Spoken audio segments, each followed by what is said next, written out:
Muy buenas compañeros y compañeras, soy Juan Antonio Jara, el presentador de La Montaña en Casa. Bienvenidos. En este capítulo queremos conmemorar el 20 aniversario de la conquista andaluza del Everest, a las 10 de la mañana hora de Nepal, las 13:45 en Andalucía.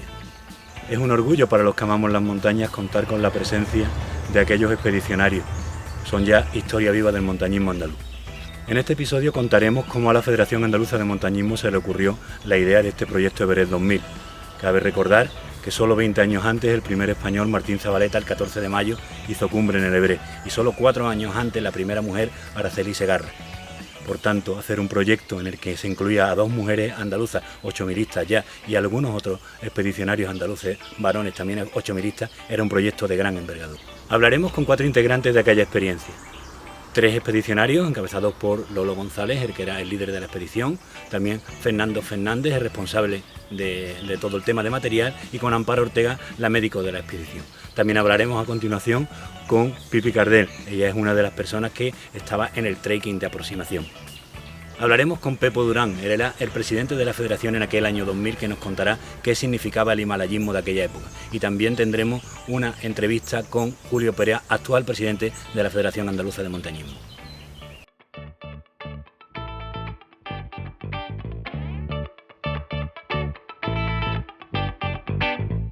Buenas tardes, amigos y amigas.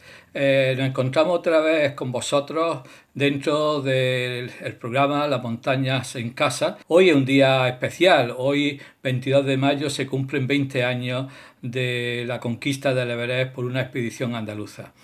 Creo en primer momento que es importante darle el valor a estos programas que efectivamente nos permiten que desde casa podamos sentir y vivir la naturaleza en estado puro. Son muchos los vídeos que estamos disfrutando en estos días que nos habéis trasladado. Pero también, tratándose de las altas cumbres y las más altas cumbres del planeta, es importante que descubramos y sintamos la cara más amable, pero también la más hostil y cargada de tragedia. En el reportaje lo vamos viendo, el sufrimiento, el agonismo que tienen nuestros montañeros, pero al final consiguen el éxito, extenuados con las pocas fuerzas que tenían para llegar a todo lo más alto. Después de muchos años había llegado el momento. El 22 de mayo de 2000 se había cumplido el sueño de muchas generaciones. Aquel sueño que desde 1963 latía en el corazón de los primeros pioneros de la federación, creo que se llegaba a conseguir. Iván Jara y Manuel González forman parte desde entonces del imaginario colectivo desde esa mañana del 22 de mayo. Su piolet y la bandera blanquiverde en lo alto del Everest quedarán inmortalizados para siempre, quedarán inmortalizados para la historia en aquella instantánea de Juanjo Garra. Hasta ese día, una larga cadena de personas, de montañeros, de generaciones, enlazaba con este eslabón a aquellos que fueron elegidos para pasar a la historia. Creo que desde Pepe Martín Aybar, Antonio Lizanco, el maestro Carlos Vázquez, otra generación posterior liderada por Rafael Pinilla, Paco Olmedo, en los años 80, hasta llegar a aquellos que consiguieron las primeras grandes conquistas de los finales de los 80 y los 90, aquellos primeros 7000, aquellas cumbres más conseguidas en los Alpes, las cumbres andinas, y por qué no, cuando ya llegan los primeros 8000, que gracias a aquel gran esfuerzo y a la expedición que se hizo, coordinada por Lolo, por Manuel Morales, Manuel Salazar y Fernando Guerra, abrieron este camino de que era posible llegar al Everest.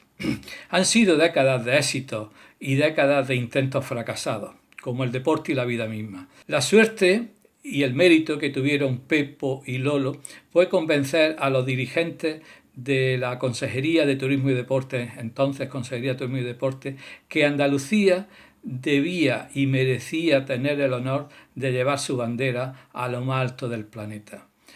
Aquellos días de mayo había una gran expectación de conseguir ese reto. Siempre muchos nos preguntamos, ¿y tú dónde estabas entonces? Bueno, yo me había reincorporado a mi colegio, estaba en Lecrín, me encontraba en esos días de la segunda quincena de mayo con un grupo de primaria de 15-20 niños que podían tener 8 o 9 años y que seguíamos la expedición.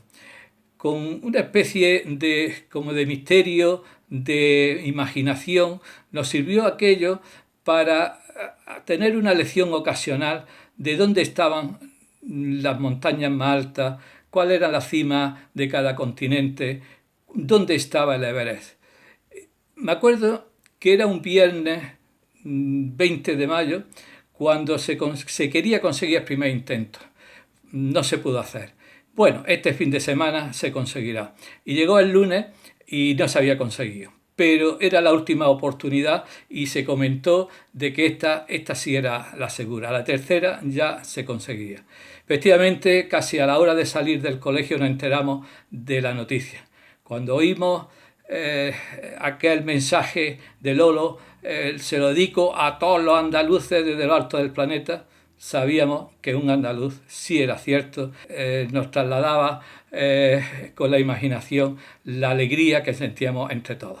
Así fue, lágrimas de alegría y dibujos de ánimo para los héroes que hicimos desde aquel punto del Valle del Lecrín para animar a la expedición. Aquel día yo sentí que como andaluz me quitaba uno de los últimos signos de complejo de inferioridad que teníamos. El pueblo andaluz siempre ha tenido complejo de inferioridad por su desarrollo, por no estar en las coordenadas de progreso de otros países europeos. Y el deporte andaluz creo que se unió con esta gesta a las grandes potencias del deporte europeo y las regiones de España por llegar al Everest. Quedaban 7 meses para terminar el siglo XX, pero yo creo que aquel día el montañismo finalizó con broche de oro el siglo donde el montañismo adquirió su madurez. Después nos reunimos, ya pasado 13 años de aquella conquista, nos reunimos en noviembre de 2013 para celebrar el 50 aniversario de la FAN, de la Federación Andaluza de Montañismo. Todos aquellos andaluces, yo creo que casi todos, que forman parte del selecto club de los 8000istas andaluces, nos juntamos en un acto, una mesa redonda histórica. A mí me hubiera gustado que esta conmemoración hubiera servido también, pero bueno, en otro momento se pondrá. El COVID-19 nos lo ha prohibido. Recuerdo que aquel día brindamos por el montañismo y por el alpinismo andaluz. Félix Méndez, Joan Garrigós, algunos de los montañeros vivos de aquellos que en 1963 iniciaban la andadura humilde de nuestra federación. Hoy brindamos de nuevo, hoy brindamos por todos ellos y recordamos también por todos los que hicisteis este grupo de la expedición Everest 2000 y también recordamos y le mandamos un cariño a la familia de Manuel Salazar y Juanjo Garra, que son los únicos que no están con nosotros. También mando un saludo a todos los cuantos siguieron este camino de inicio de llegar a lo alto de la cumbre del Himalaya. Pasos que siguieron Juan Castillo, Lina Quesada, José Baena, Ricardo Guerrero, Ramón Diz, todas las generaciones y las decenas de alpinistas que han intentado seguir desde aquel año 2000 y que han conseguido grandes retos. Pero yo me conformo dándole mi más especial felicitación y agradecimiento a aquellos que formaron lo que entonces era una legendaria expedición, que ya entonces entró en la historia y hoy celebramos con enorme orgullo. Muchas felicidades a todos y a todas, muchas felicidades a todos los que pudieron hacer posible que el Everest pudiera estar en el año 2000 la bandera andaluza.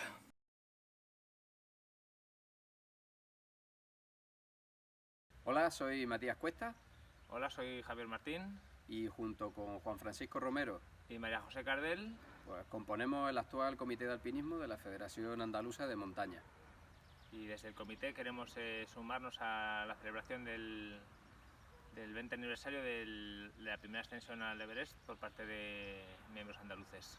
Poniendo en valor lo que en su día era el Comité de Expediciones de la Federación Andaluza, por el cual tanto esta expedición al Everest como unas posteriores se llevaron a cabo.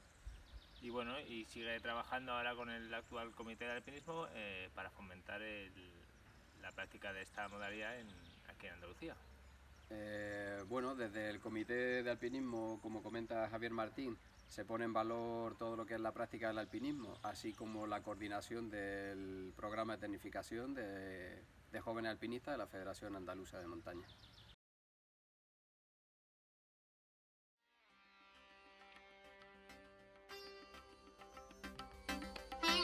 Cien años separan estos dos momentos. La más antigua se remonta a 1901, cuando se realiza la primera ascensión en invierno al Mulhacén, y la otra corresponde al 22 de mayo de 2000, el día que los andaluces alcanzaron el punto más alto del planeta, el Monte Everest.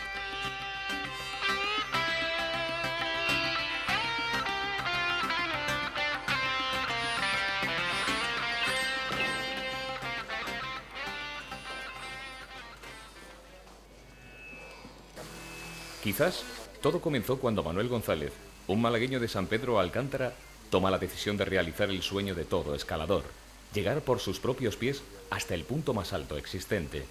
Y si esto se hace representando a su tierra, sería un motivo de orgullo.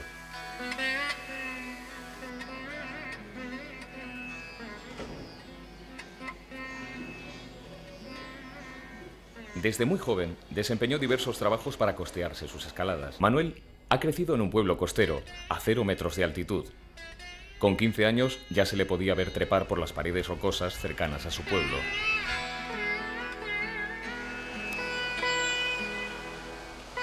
Después de muchos años, había llegado el momento. Él sabía que no podía afrontar solo el reto del Everest. Al fin, las autoridades deportivas andaluzas apostaron por este proyecto, que terminó consiguiendo su objetivo, subir a la cumbre del planeta. Que se están recuperando ahora del esfuerzo sobrehumano que han tenido que realizar los 3 miembros de la expedición y que se encuentran muy contentos, muy felices de haber conseguido la cumbre y la verdad, bueno, que me mandan un saludo para todos los andaluces.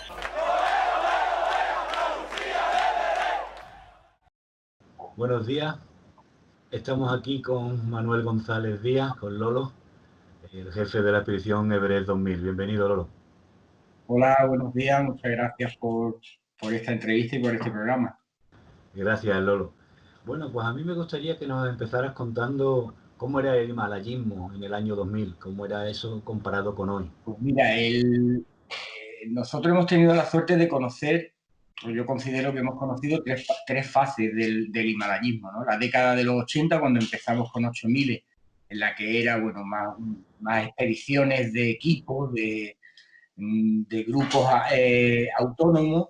En el 2000 estábamos, finales de los 90, principios del 2000, del siglo XXI, entramos en un himalayismo en el que ya empezaba a ganar protagonismo las expediciones comerciales, con lo cual perdía cierto valor de aventura lo que son las escaladas a montañas de 8.000 metros, porque estas expediciones comerciales comienzan a copar lo que son las escaladas, fundamentalmente por las rutas normales a los 8000, y todo eso nos lleva al himalayismo actual, en el que, bueno, pues digamos, entre comillas, ¿no?, que muchas de las rutas normales de las grandes montañas se han convertido en vías ferratas, ¿no?, repito, entre comillas.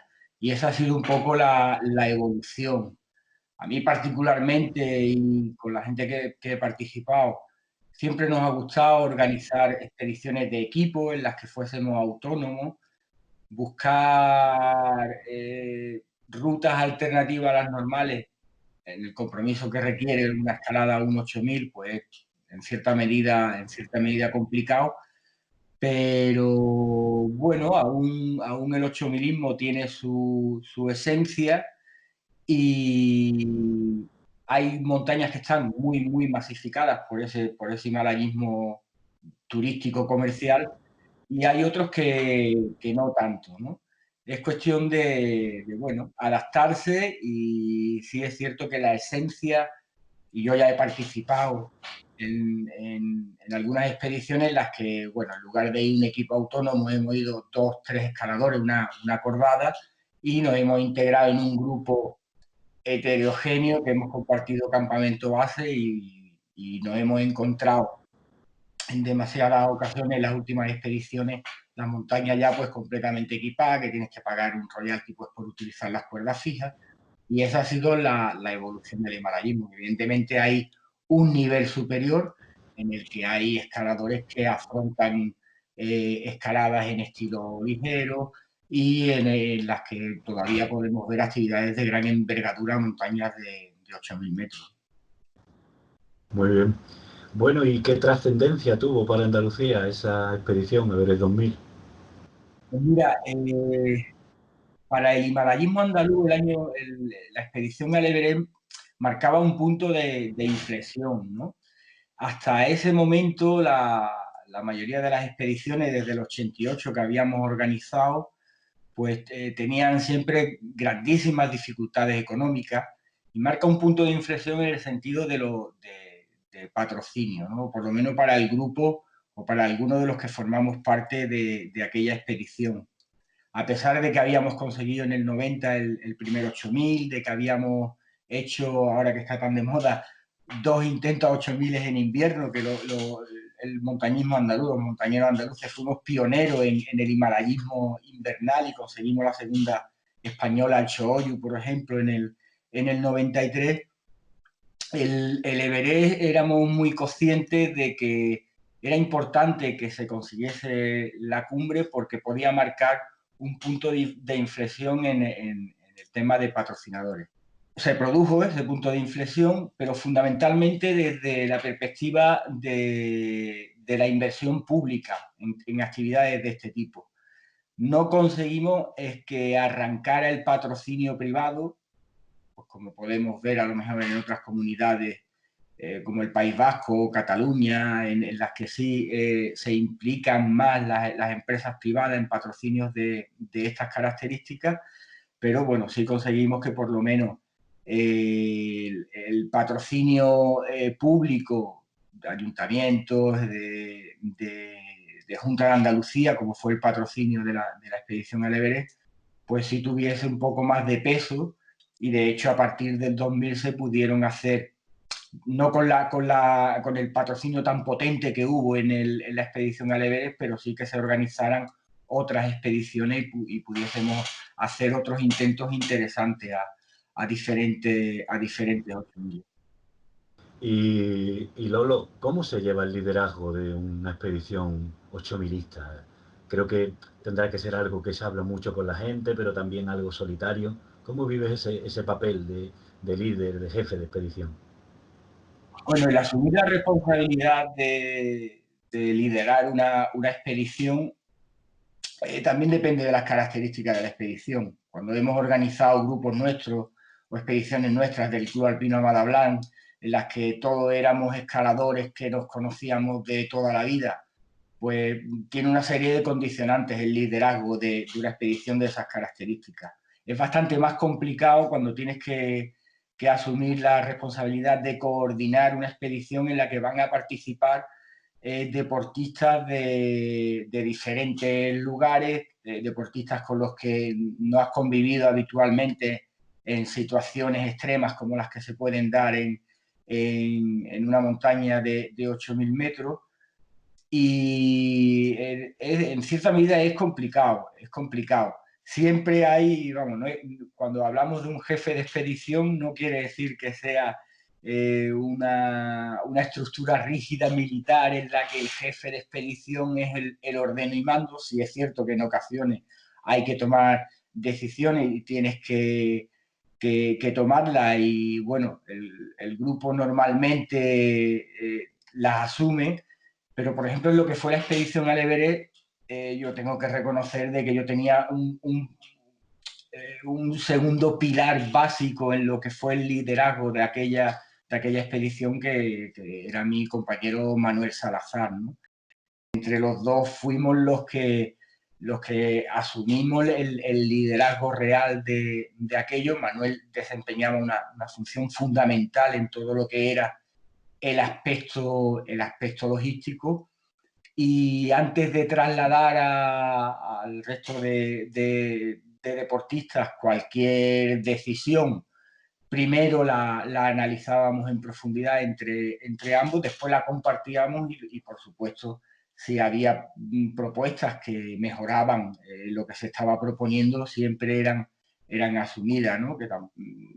Salvo en rarísimas ocasiones, el jefe de expedición dice, oye, hoy todo el mundo aquí y todo el mundo aquí, ¿no? Porque se toman decisiones con sentido común y con lógica para conseguir el objetivo final. Sí, estamos volviendo a ver el documental que se grabó sobre toda la expedición y hay una escena que vamos a ver que me parece impresionante, que es la charla entre los que estabais en ese collado sur a 8.000 metros de altitud, tomando la decisión, después de haber fallado en 2 intentos ya de cumbre, ¿no? Tomando la decisión de quiénes iban a atacar, quiénes se tenían que ir para abajo, quién se quedaba de enlace. Bueno, todo eso me parece un momento impresionante, ¿no?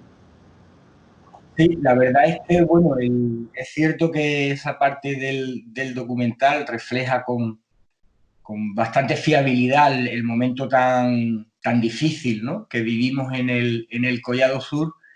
Y bueno, tengo que reconocer que para mí fue especialmente complicado, ¿no? Bueno, en las imágenes se ve de que yo vengo de la calle, entro en la tienda donde ya están todos los miembros de la expedición que estábamos en el Collado Sur, y yo venía de analizar cuál era la situación que teníamos de los sherpas que nos debían de acompañar en el intento final.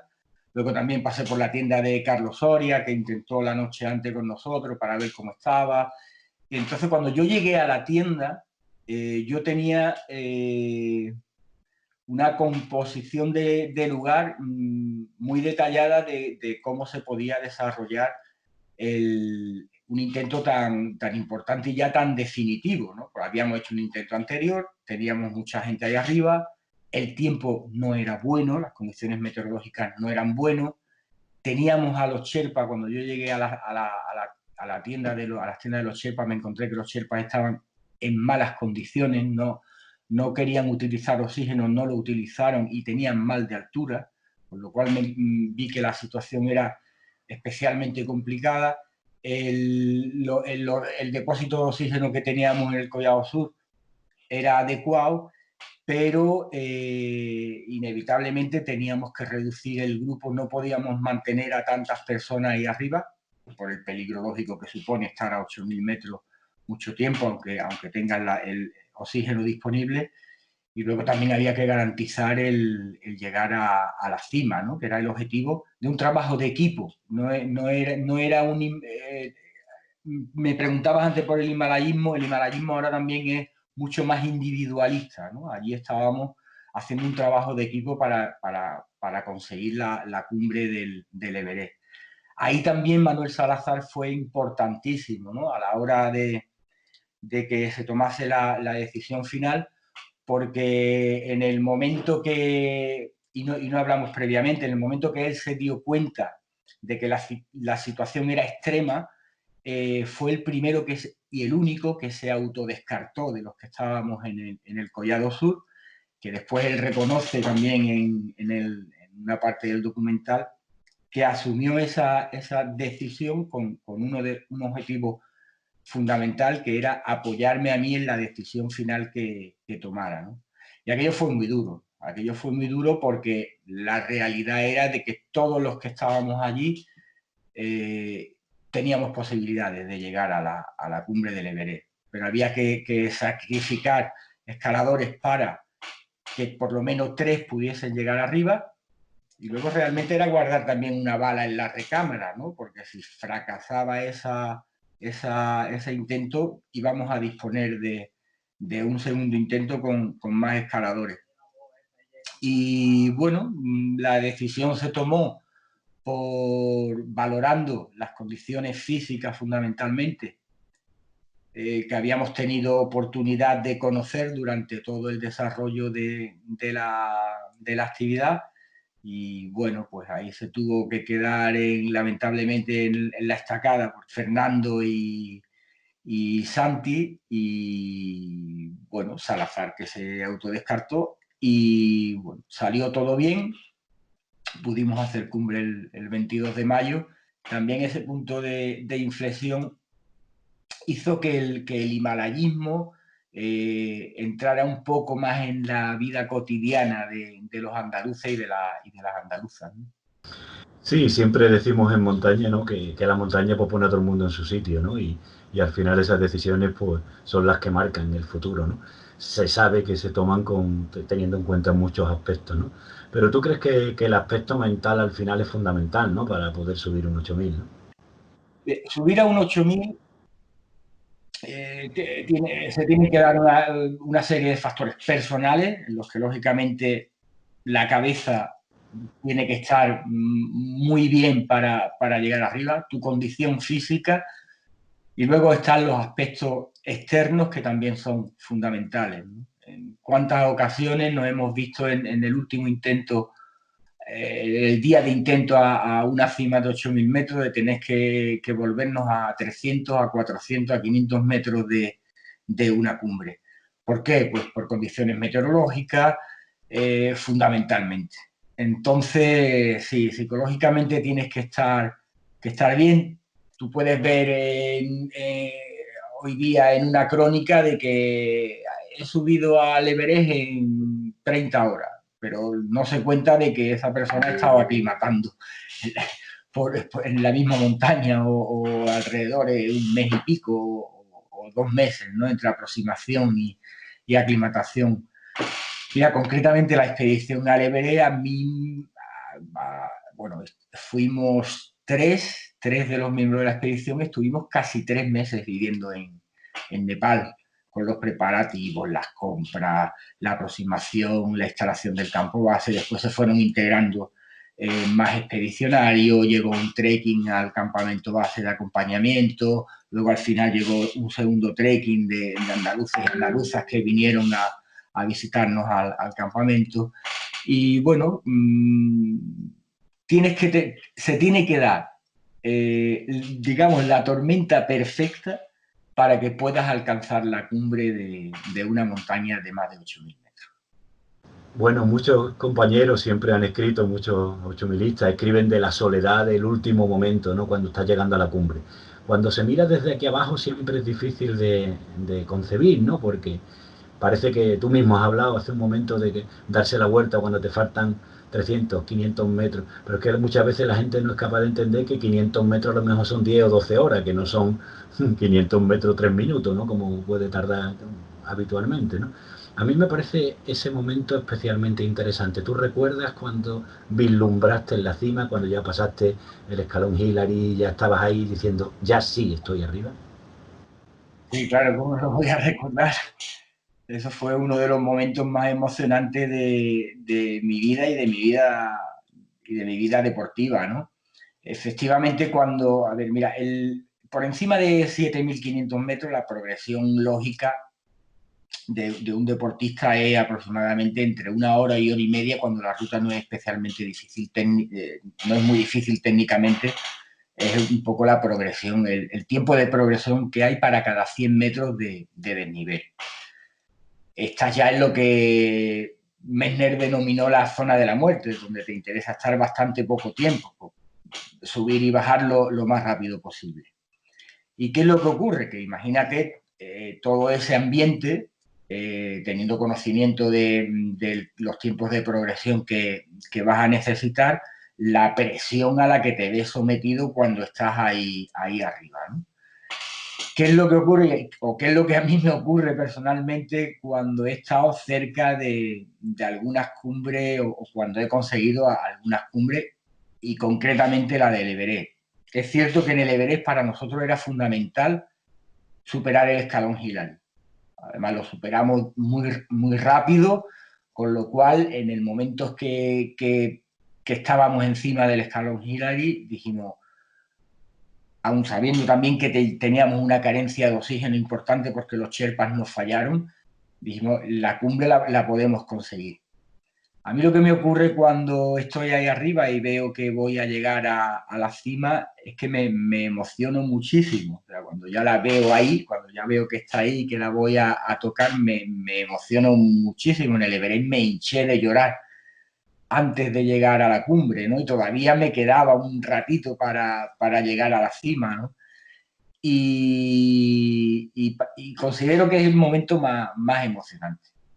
Lo que ocurre, y luego ya el momento final, vale, sí, es mucha alegría, es un momento único cuando ya pisas el punto más alto de la montaña, pero te tengo que reconocer que para mí el momento más emocionante y más emotivo es cuando la veo cerca y veo que la voy a conseguir. También me ha pasado en alguna ocasión que, considerando que había pasado la parte más complicada, digamos, de la escalada, me he emocionado pensando que iba a llegar a la cumbre y me he tenido que dar la vuelta, ¿no? Con lo cual entonces la frustración ya es tremenda, ¿no? Pero en el Everest, sí, en el Everest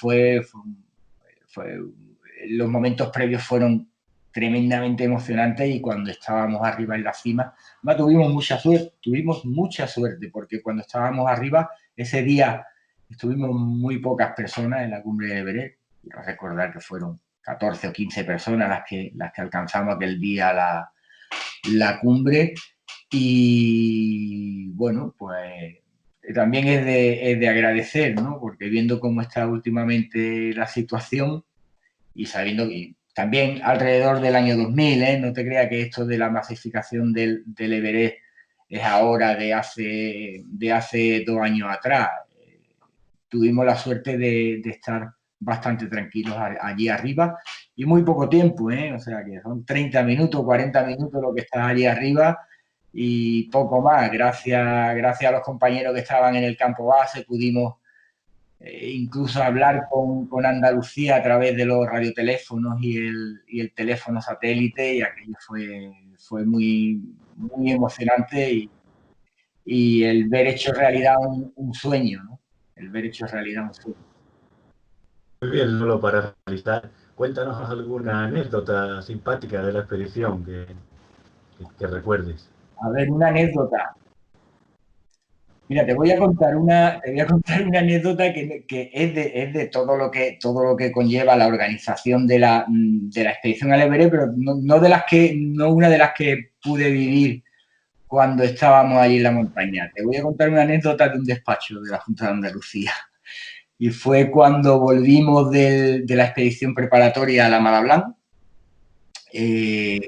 Cumbre que nos costó, fue durilla la escalada a la Mala Blanc por una serie de circunstancias a cuenta del mal tiempo. Y yo llegué con los pies tocados, con los pies bastante tocados. Algunos de los dedos incluso con un colorcillo ciertamente desagradable, ¿no? Y fuimos... bueno, pues ya volvimos, necesitábamos recursos económicos para terminar de hacer todas las compras, para ya irnos al Everest y de federación nos decían que el dinero no llegaba. Bueno, pedimos cita en la Consejería de Deporte Andaluz, la Consejería de Deporte y nos fuimos allí, nos atendió. Me va a perdonar, no recuerdo el nombre del técnico que nos atendió y empezó a marear la perdiz. Iba con un compañero, con Francisco Alí, que me ayudó muchísimo en todo lo que fue las tareas burocráticas aquí y se descompuso cuando me vio. Cogí, me quité los zapatos, me quité los calcetines y le puse los pies con principio de congelación encima de la mesa al técnico de la Junta y le digo, ¿tú te crees que nosotros estamos aquí para que estén mareando la perdiz? Que necesitamos el dinero ya, que nos vamos al Everest dentro de 3 meses. Que esto es una cuestión seria, que esto no puede ser de que tú me vengas a decirnos que nos vas a dar el dinero dentro de cuando nos falten 2 semanas para irnos, que tenemos que comprar muchísimo equipo, muchísimo material, muchísima comida. Mi compañero se descompuso y después cuando salieron me decía, tienes la cabeza perdida, ¿cómo se te ocurre ponerle los pies encima de la mesa a un alto cargo de la Junta de Andalucía? En 2 semanas estaba el dinero en la cuenta de la Federación Andaluza de Montañismo. Esto fue muy divertido, además. El 22 de enero de 1995, un proyecto del Ministerio de Defensa de instalar un radar en la cumbre del Mulhacén desencadenó un movimiento de oposición por parte de todos los montañeros andaluces, algo inédito en la historia. Había surgido un elemento de cohesión, la defensa de las cumbres salvajes. En 1997, una expedición andaluza hará un intento mundial a una montaña tan peligrosa en invierno como el Makalu. La accidentada expedición no consigue su objetivo y tienen que salir rescatados de la montaña al verse bloqueados en el campamento base por las fuertes nevadas en los valles de acceso. A finales de los 90 se contaba en Andalucía con suficiente experiencia himalayística.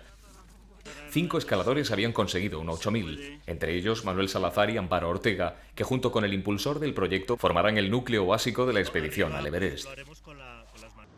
Muy buenas, estamos aquí con José Durán Carmona, alias Pepo, más conocido como Pepo, una de las personas más conocidas y reconocidas de la Federación Andaluza de Montañismo, actual responsable de infraestructuras, pero está aquí en calidad de que era el presidente de la Federación Andaluza en aquellos momentos de la que fue la expedición Everest 2000. Bienvenido, Pepo. Buenos días, Jara. Gracias por invitarme a este programa. Gracias a ti. A mí me gustaría que nos contaras un poco qué significaba ser himalayista en aquellos años 80, años 90, donde empieza toda esta gran aventura.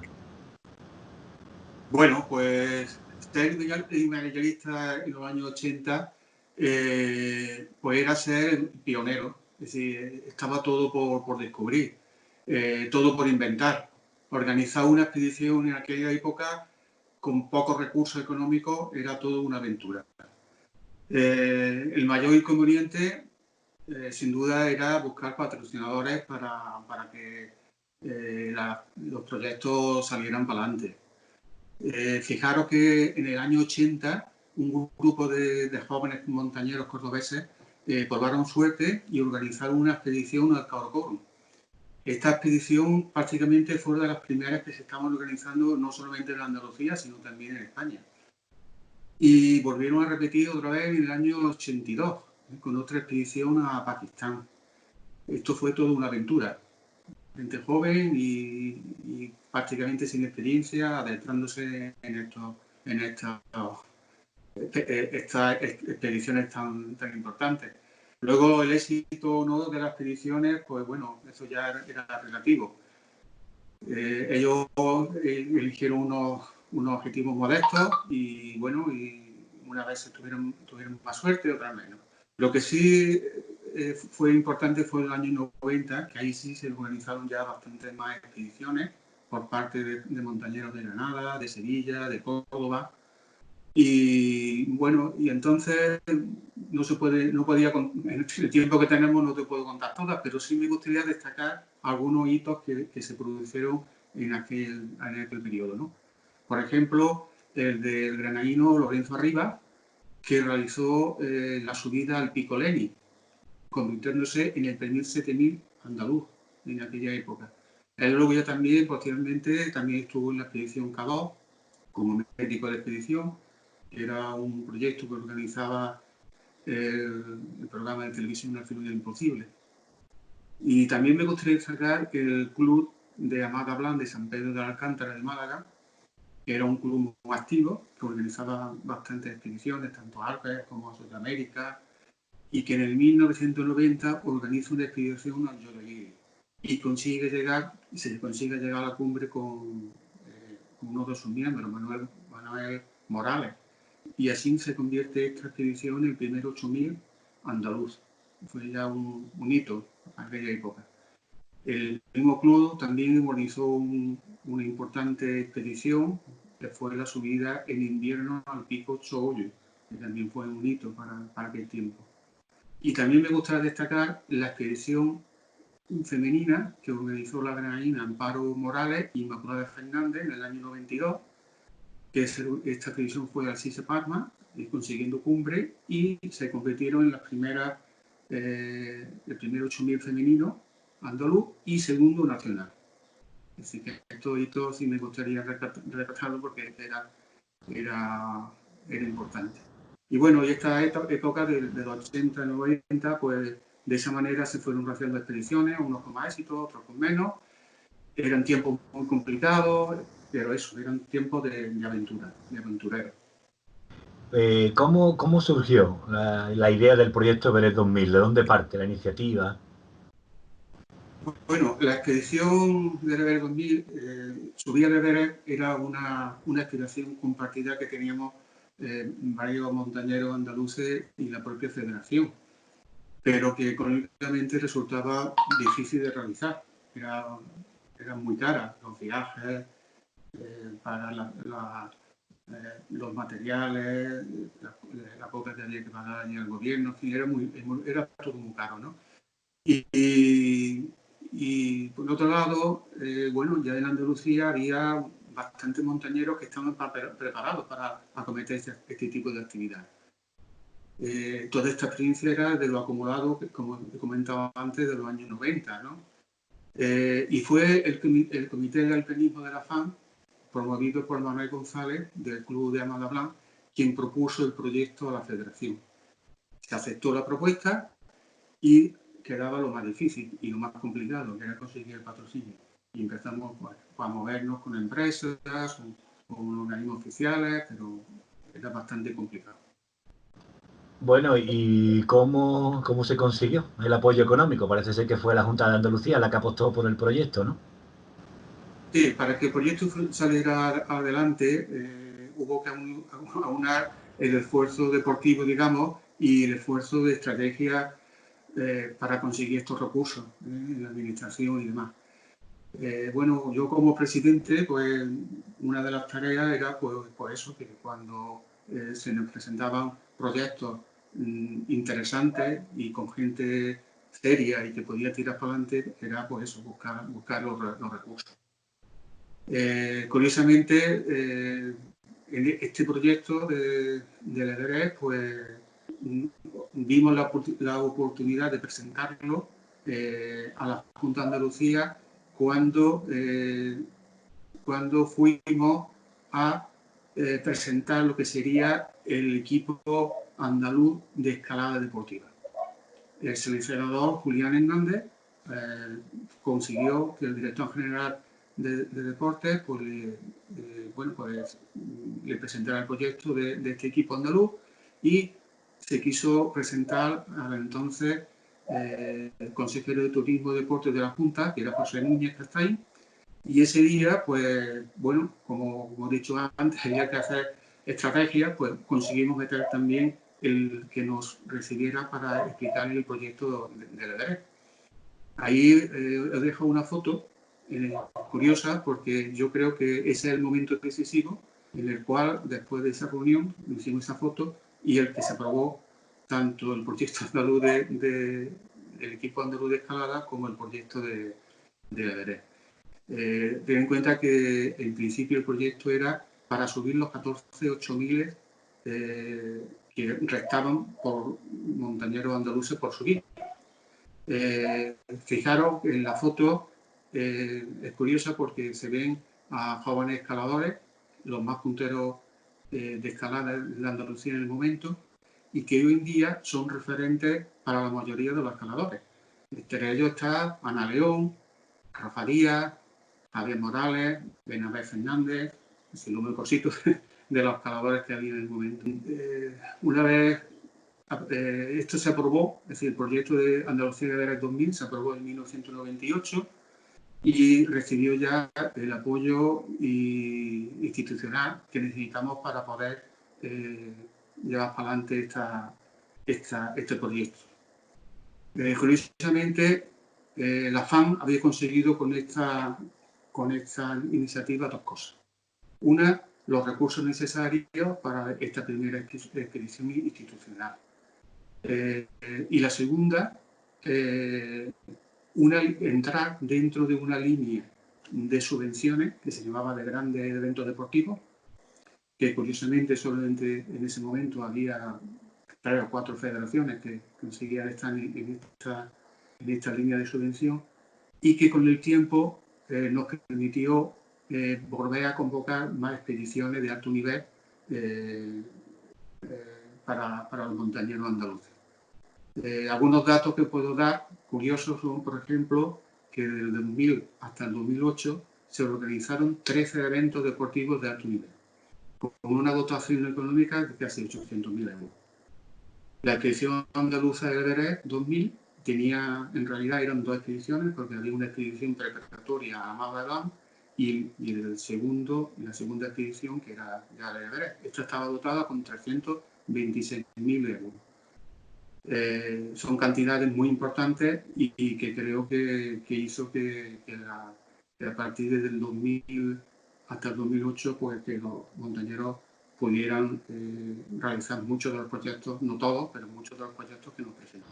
Muy bien, y se puso en marcha una gran selección de montañeros a nivel andaluz, ¿no? Un proceso de búsqueda de personas que fueran capaces de conseguir el objetivo, ¿no? Sí, una vez aprobado el proyecto deportivo por la Dirección General de Deportes, bueno, pues estuvimos trabajando, se le pasó todo el proyecto a la Empresa Pública de Deporte Andaluz y junto con la FAN pues estuvimos viendo cómo se iba a hacer todo el trabajo. Una de las cosas que había en el proyecto era que se iba a hacer selección de los participantes en las expediciones. No solamente fue en esta del Everest, sino también en las sucesivas expediciones que se fueron subvencionando, también se hicieron de la misma manera. El estilo que se decidió por parte de la Empresa Pública del Deporte Andaluz y la Federación fue hacer una expedición digamos, tradicional, por la ruta clásica, por el Collado Sur, y el objetivo de todo esto era garantizar hacer cumbre. Era importante para nosotros conseguir que se llegara a la cumbre. La selección fue bastante compleja, como son siempre todas las selecciones, y la convocatoria que hicimos se presentaron 40 montañeros de toda Andalucía.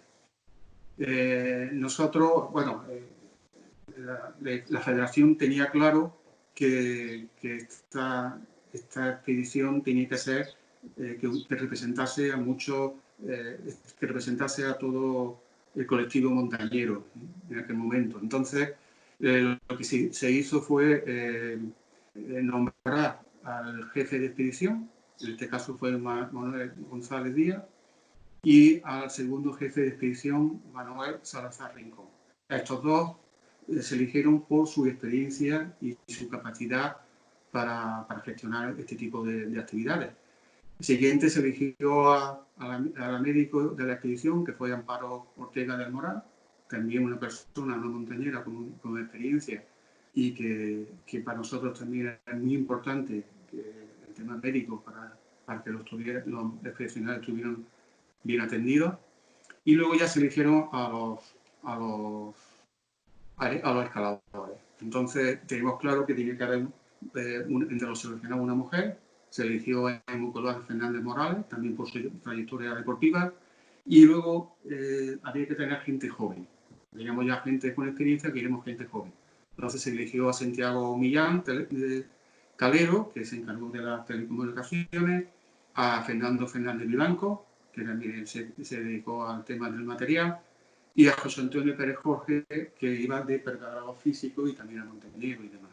Y como suplente se eligió a Iván Jara Moller, también un escalador joven, potente, y que, bueno, en principio era por si alguno de los seleccionados pues, tuviera una lesión y tal, que tener a alguien para poder sustituirlo. Luego al final pues se integró también en el equipo y no hubo mayor problema. También en esta expedición se contrató a Juan Fogarra, que era el responsable de fotografía y audiovisuales del evento, porque era muy importante también que todo el evento trayese unas buenas imágenes de todo el proyecto. Y luego el Club de Amadalán hizo las tareas de enlace permanente con la expedición, que se compraron unos teléfonos por satélite para estar en contacto con ellos y demás. Y luego ya en la zona, pues en la zona ya se contrataron a lo que eran los sildas, 2 cocineros, un asistente de campo base, un especial de enlace, 4 sherpas de altura, etcétera. Y toda la parafernalia que llevaba una expedición de estas características. Al final, pues se realizaron 3 intentos a la cumbre, al final se consiguió el tercero y estuvieron en la cumbre Manuel González, Iván Jara y Juan Jugarra. El día de cumbre fue el 22 de mayo del 2000. Y de esa manera pues, fue como se consiguió pues, llegar al Everest. Bueno, para terminar, quisiera recordar que la montaña muchas veces muestra su cara más dura y que hay que lamentar la mala suerte que corrieron 2 de los expedicionarios y compañeros y amigos. Me refiero a la muerte, al fallecimiento de Manuel Salazar en el año 2006 en Sierra Nevada, tras una caída en el Mulhacén, y el fallecimiento de Juan Jugarra en el año 2013 en el Yulayiri, tras una caída a 7.000 metros. Muchas veces lo que la montaña y los montañeros pues, tenemos que asumir. Y bueno, y de esta manera el Everest se convirtió en historia del montañismo andaluz. Muchas gracias por atenderme y saludos a todos.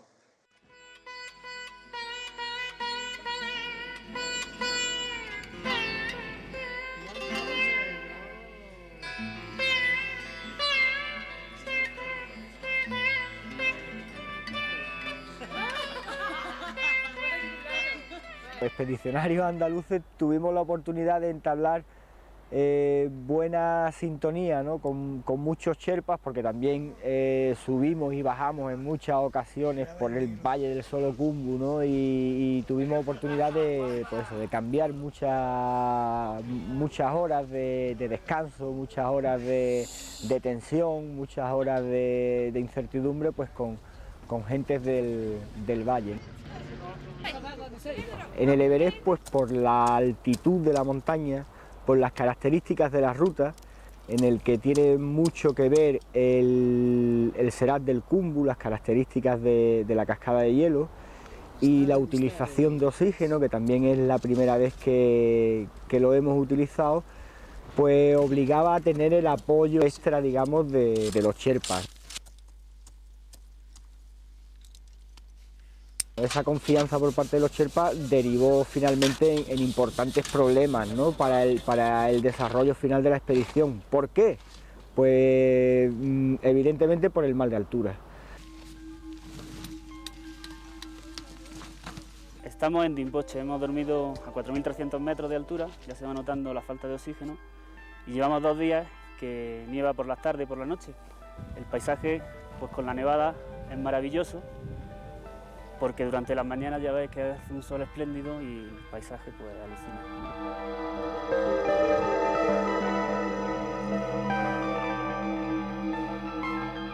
Hoy estamos haciendo un pico de aclimatación a 5.300, pero estoy un poco regular. Me están pasando pues todo lo que viene en los libros de diarrea, de mareo. Lo único que no tengo es dolor de cabeza, pero por lo demás voy bastante fastidiada.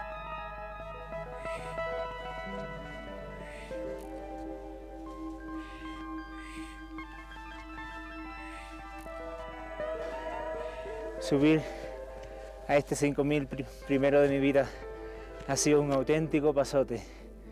A partir de los 4.800, cosas así, yo pensaba que el corazón se me salía por la boca. Es increíble. Buah. Lo que pasa es que subes aquí y tienes unas vistas que se te olvida absolutamente todo. Pero ahora es de admirar, los que pretendan subir al Everest, es de admirar, porque si 5 es tremendo, 8 tiene que ser terrorífico. Cuando ese oxígeno en el aire que respiramos va disminuyendo cada vez más, nuestro cuerpo sufre lo que se llama un estrés oxidativo y entonces va deteriorándose en sus funciones. La capacidad de ejercicio que nosotros podemos desarrollar a altura va disminuyendo, de manera que a nivel de lo que es la cumbre del Everest te da para andar 10 pasos, pararte, jadear, andar otros 10 pasos y continuar. Dado que las garantías de éxito que se nos exigían eran máximas, pues optamos por elegir un planteamiento, podríamos decir, de tipo conservador. utilizando campamentos fijos, 4 campamentos se instalarían a lo largo de la ruta. También optamos por la utilización de porteadores de altura, Sherpas, y la utilización de oxígeno artificial a partir de los 8.000 metros. Se ha elegido la ruta seguida por Edmund Hillary y Tenzin Norgay cuando se llegó a su cumbre por primera vez. Se ha previsto montar 4 campamentos de altura. En el glaciar del Khumbu, a 5.000 metros, se encuentra el campo base. 700 metros más arriba, tras la cascada de hielo, se situará el campo 1. En pleno Valle del Silencio se montará el campo 2. En una repisa de hielo de la pared del Lhotse se instalará un tercer campamento. El último se situará en el Collado Sur, desde donde se subirá directo a la cumbre. Bueno, muy buenas. Estamos aquí con María José Cardel, Pipi Cardel, bienvenida. Hola. Y también con Iván Jara Muriel. Ellos fueron 2 de las personas que estuvieron en esa expedición Everest 2000. Iván fue de sustituto y al final acabó haciendo cumbre. Pipi Cardel estaba en el trekking. Una expedición de ese calibre es una expedición muy compleja que tiene muchísimas fases, muchísimas cosas que hacer y cada uno pues participaron de distinta manera, ¿no? A mí me gustaría empezar preguntándoos, bueno, ¿cómo se hace el cuerpo a estas cosas, ¿no? ¿Cómo se aclimata a la altitud, a vivir en esas condiciones, por ejemplo, Pipi? Para mí este trekking supuso mi primera vez en el Himalaya. Yo no había tenido una experiencia parecida y también fue la primera experiencia que yo tuve en esa altitud, porque yo había estado en Alpes, pero creo que ni siquiera había subido al Mont Blanc, ¿no? Entonces, para mí fue el ir descubriendo también cómo reaccionaba mi cuerpo a aclimatarme a la altura, ¿no? A lo que tenía que hacer correctamente, a la hidratación. Yo iba también experimentando el día que yo caminaba hacia la etapa del trekking un poco más rápido, sufría quizás luego un poco más dolor de cabeza, un poquillo de náusea, cuando iba más despacito mejor y sentía, bueno, pues cómo mi cuerpo iba reaccionando a la altura, ¿no? Hasta que llegué al campo base, esa fue mi experiencia. Y bueno, ahí descubrí también un poco que en relación a otras personas, pues tenía una buena aclimatación y fue algo también que me hizo, bueno, quizás empezar a pensar en proyectos futuros, ¿no? Muy bien. ¿Y tú, Iván, qué tal? ¿Cómo se te dan esas aclimataciones? Pues yo empecé en el Himalaya un año antes justo de Pipi. En el 99 hicimos la expedición preparatoria en la que hicimos cumbre en el Ama Dablam. Es verdad que yo sí había estado bastantes veces en Alpes. Ya no recuerdo cuántos viajes había hecho y sí había picado varias veces cumbre en el Mont Blanc. Había hecho otras cumbres de más de 4.000 metros, pero por encima de 5.000 metros yo no había hecho nada. Y en la preparatoria, un poco como Pipi, yo me di cuenta de que yo aclimataba mejor que algunas otras personas. Y es eso, es ir subiendo poquito a poco. Hay días que te dan dolores de cabeza. Yo recuerdo la primera vez que yo estuve en Kalapatar, lo pasé muy mal, por fatiga, dolor de cabeza, un mal cuerpo general, bastante mal. Pero de todo, tanto la preparatoria como de la expedición al Everest, días malos realmente fue ser nada más. Fue el primer día que yo piqué por encima, o sea, cerca de los 5.100 creo que está por ahí. El resto de días simplemente fue malestar, pero no esa sensación que tuve la primera vez que subí tan alto. Y la verdad que las veces que están a altura yo tengo la suerte de que aclimato bien. Muy bien. Se hacen muchos trabajos, ¿no? También para irse aclimatando en esas expediciones 8000istas de las que los dos tenéis experiencias, ¿no? Se montan cuerdas fijas, se hacen pasarelas, se portea material. Esos trabajos son fundamentales, ¿no? Bueno, para mí formar parte de ese trekking, porque no solamente fue llegar al campo base y volver, sino que estuvimos, no recuerdo cuántos días, con ellos ahí en el campo base, fue también un aprendizaje de ver el funcionamiento de este tipo de expediciones, ¿no? Y bueno, pues sí, ver lo que se llama, lo que es una aclimatación en sierra, porque subes, bajas, todo esto es el proceso de aclimatación. Pasas una noche en altura, vuelves a bajar a recuperar, a oxigenar y bueno, sí, en verdad es necesario. Luego también hay un tipo de escalada que es en estilo alpino, que no utiliza este tipo de aclimatación en sierra, pero bueno, lo que se hace la mayoría de las veces es realizar una aclimatación quizás en montañas que están próximas al pico que se quiere ascender y una vez aclimatado, pues ya subir del tirón. Pero sí, hay mucha diferencia desde que tú subes, por ejemplo, la primera vez a un campo 1, bajas a descansar y vuelves a subir, la siguiente vez puede haber una diferencia de tiempo, ¿no? De este intervalo que utilizas para subir, igual de 1 hora, hora y media, incluso 2 horas. Con respecto a esto último que ha dicho Pipi, yo recuerdo la primera vez que yo subí a campo 1, desde campo base a campo 1, de 5.400 a 6.100 metros, nosotros echamos alrededor de unas 8 horas. A mí me llamó mucho la atención que la última vez, cuando ya subíamos para hacer cumbre, ese mismo trayecto lo bajamos de 4 horas una vez aclimatado. O sea, es que lo que dice Pipi, la primera vez que tú empiezas a subir, una vez que estás aclimatado, hay una diferencia brutal. Con respecto a los dientes de sierra, hay montañas que incluso en estilo alpino necesitas hacer un poco, no digamos, tantos dientes de sierra como un 8000, pero me estoy recordando, por ejemplo, en la expedición al Arbad-Pire, en el Garhwal Hindú, que estuve en 2015, era una expedición alpina, pero aún así, como nosotros no teníamos portadores ni nada, tú no puedes cargar con todo lo que vas a usar en la escalada y hacer el tramo. Entonces lo que haces es sube, dejas material, monta una tienda y baja. Y luego ya cuando vas a hacer el ataque alpino ya tienes ese depósito de material. Ese porteo de material es una especie de diente de sierra que te sirve para trabajar en la vía.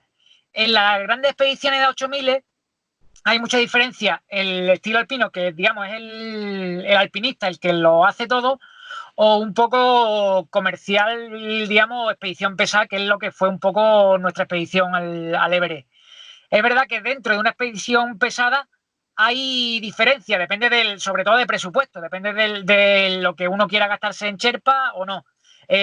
Nosotros, por ejemplo, nosotros montamos tiendas, ayudamos a montar cuerdas, la escalera para atravesar de campo base a campo 1 en la cascada, eso lo montan los Sherpas desde antes incluso de que nosotros fuéramos. Años antes ya había una especie de cooperativa de Sherpas que se dedicaban a montar y a mantener abierto el paso de la cascada. Entonces, los expedicionarios no trabajan ahí, pero si pueden trabajar, pueden. Ya digo, depende de lo que quieran y de lo que estén dispuestos a pagar. En portear material, montar tiendas. De hecho, nosotros en nuestra expedición al Everest, las tiendas de campo 4 tuvimos que montar las nuestras y las de nuestros Sherpas. Y luego hay expediciones que van a tutiplén que les llevan hasta la botella de agua. O sea, hay una grandísima diferencia entre unos y otros. Pipi, me gustaría preguntarte una cosa. Yo sé que tienes mucha experiencia en montaña, en los 8000 estás ahora un poco intentando nuevos ataques y nuevas versiones, pero me gustaría que nos dijera cómo ves tú toda esta nueva discusión que hay ahora sobre el estilo alpino, los ataques rápidos, porque cuando en el año 2000 se hizo esta propuesta, ¿no?, del ataque al Everest por andaluces, ¿no?, la primera conquista andaluza, pues se hizo de una manera un poco mucho más austera, ¿no? El montañismo hoy en día ha cambiado mucho, ¿no? Bueno, yo no veo que haya cambiado tanto. Sí puedo percibir un cambio, o sea, en el alpinismo de entonces y de ahora, es que pienso que hay muchas más expediciones comerciales. Ahora hay mucha expedición comercial, hay mucha más gente que sube a los 8000 y que no son alpinistas, no tienen por qué ser alpinistas. Se ha ampliado mucho más, ¿no?, el rango de la persona que sube a un 8000.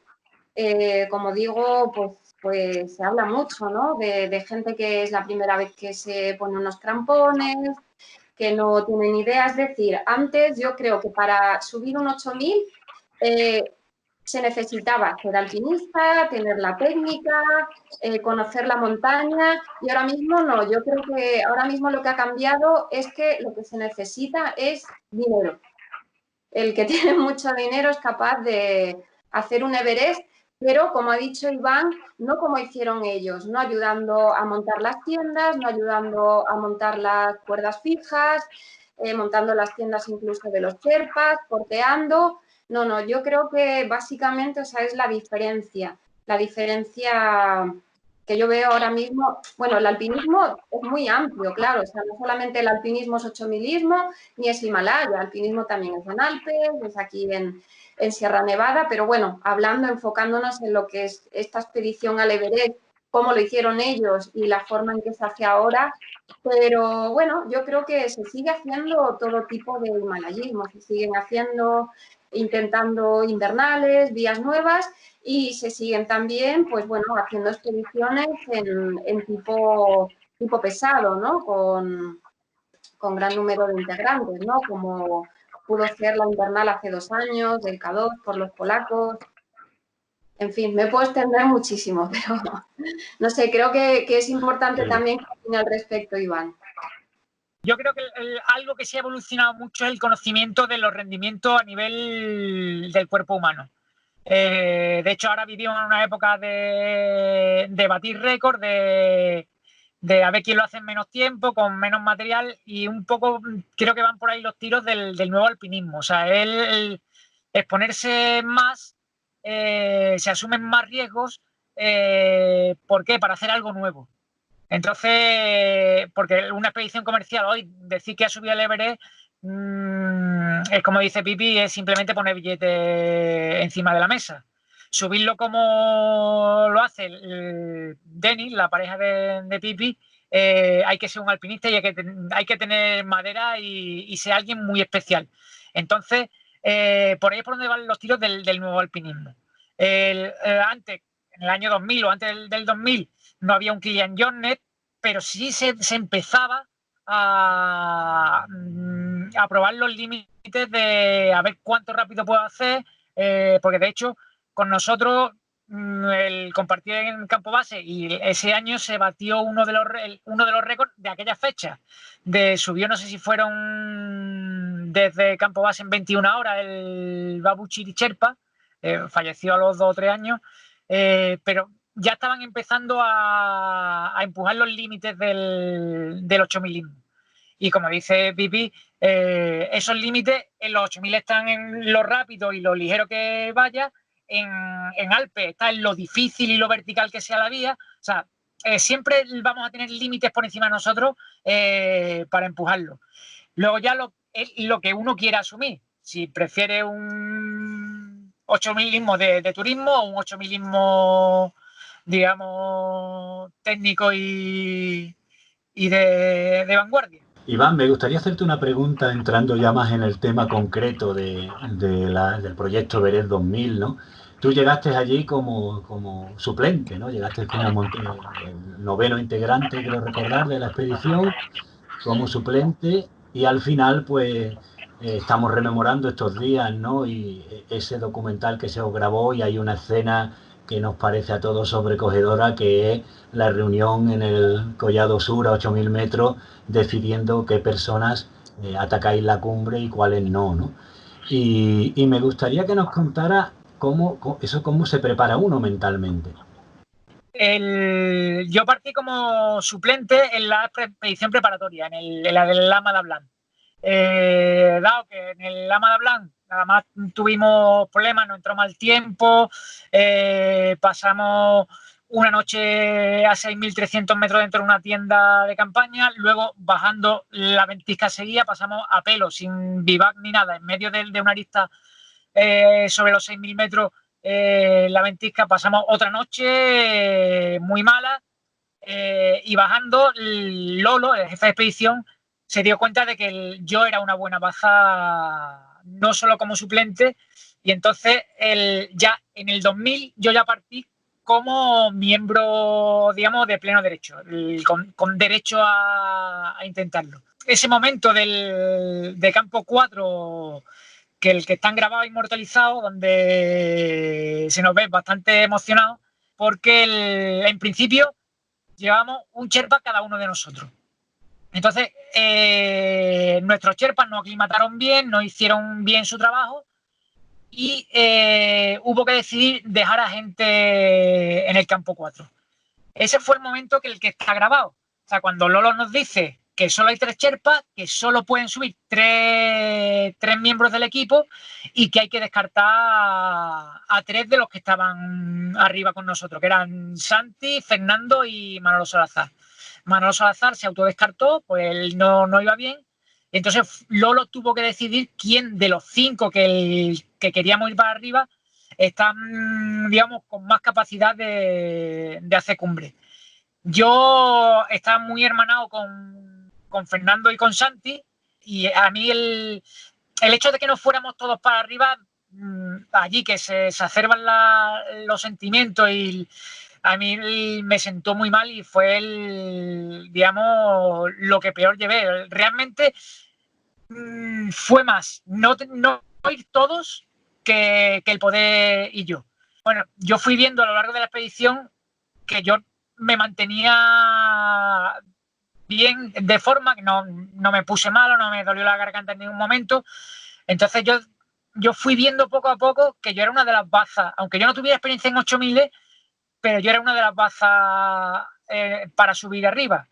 Si me hubieran dejado de lado por alguien que tuviera más experiencia, yo lo hubiera entendido. Pero ya te digo que yo fui viendo que yo era uno de los posibles integrantes del equipo de cumbre. Sí, decimos siempre que la montaña pone a todo el mundo en su sitio, ¿no? Muchas veces no es una cuestión solamente de salud, sino también de fortaleza, de suerte, de clima, de muchas cosas. Que alguien suele aclimatar bien no significa que siempre aclimate bien. O sea, yo siempre lo digo, yo tuve mucha suerte en esa expedición porque estuve muy bien. En otra, de otros 8000, puedo ir fatal. O sea, que no es que yo ni sea mejor ni más fuerte que nadie, sino simplemente tuve suerte y estuve en las condiciones en ese momento. Pipi, me gustaría preguntarte por otros proyectos, por otras cosas. Sabemos que estás en el Comité Andaluz de Alpinismo, sabemos que eres un alpinista en activo, que estás en proyectos ahora en distintas líneas, vienes de Patagonia recientemente, si mal no recuerdo, o el año pasado. En fin, ¿por dónde crees tú que puede estar el futuro del alpinismo andaluz? O sea, ¿en qué expediciones, en qué proyectos crees que se puede trabajar? Hombre, poderse trabajar, se puede trabajar en todos los aspectos, ¿no? Nosotros cada año pues recibimos proyectos, ¿vale? Pidiendo, bueno, pues el aval de la federación para apoyar dichos proyectos, y este año, bueno, había unos cuantos que, bueno, a los cuales habíamos dado el visto bueno. Creo que, bueno, desafortunadamente no se van a poder realizar. Espero que no se cancelen, que se puedan hacer en un futuro, quizás el año que viene.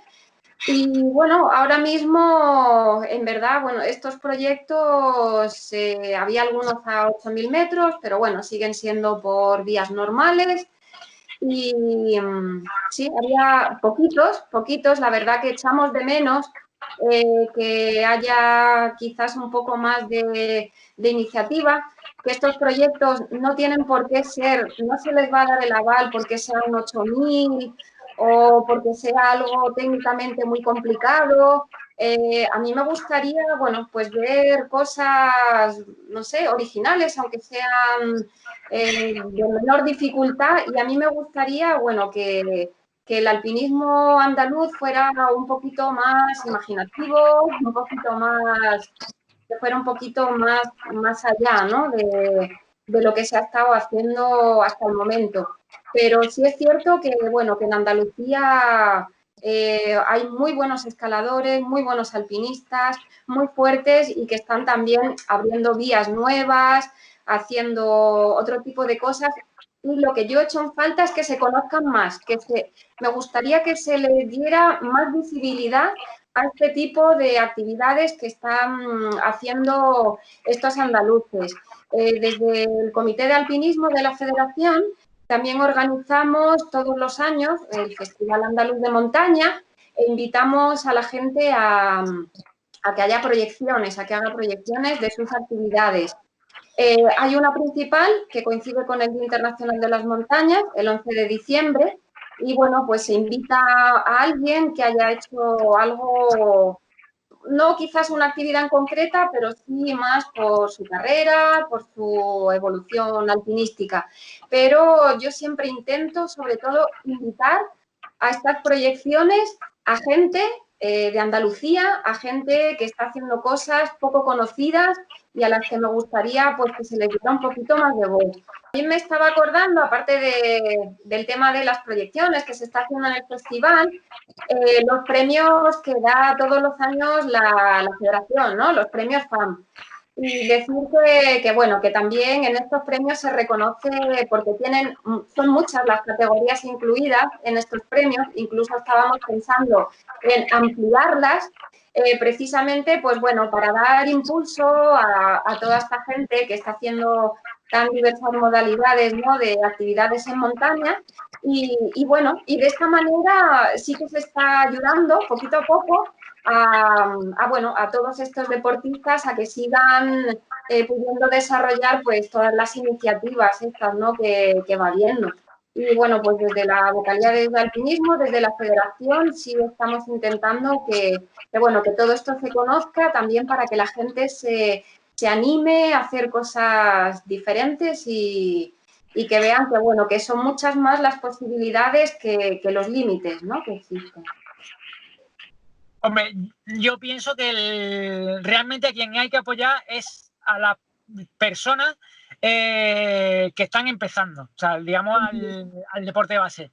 Sí. Es decir, no tiene sentido que se me apoye a mí o que se apoye a alguien que ya tiene una trayectoria y que ya tiene unos medios para salir a montaña. Me apoyen o no me apoyen, yo voy a seguir saliendo.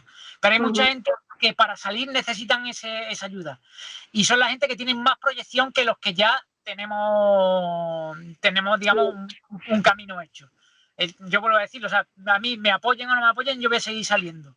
Pero yo conozco chavales que no tienen recursos, no tienen medios, digamos, no ya monetarios, sino medios de infraestructura, de organización, que son a esos a los que realmente habría que apoyar, igual que a nosotros nos apoyaron en el pasado. Muchas gracias, Pipi Cardel. Me gustaría despedirnos con Iván.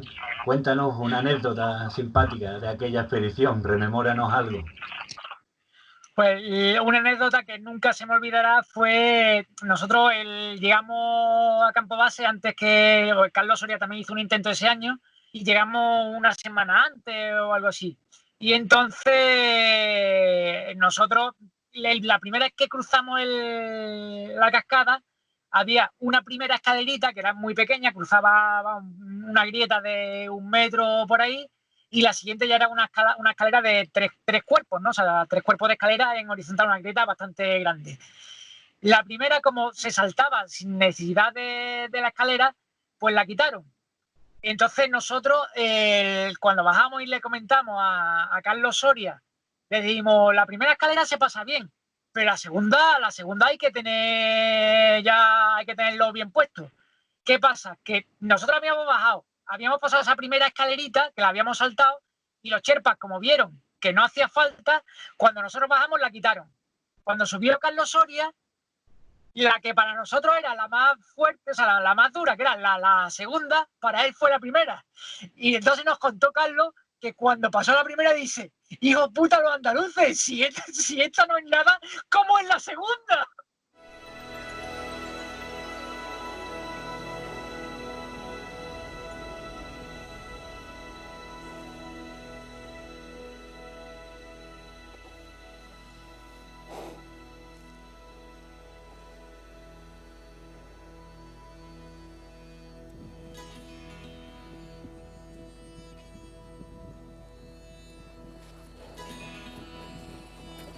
Llegamos al campo 4 aproximadamente sobre las 3 de la tarde y nuestra sorpresa fue encontrarnos que no estaban allí nuestros sherpas.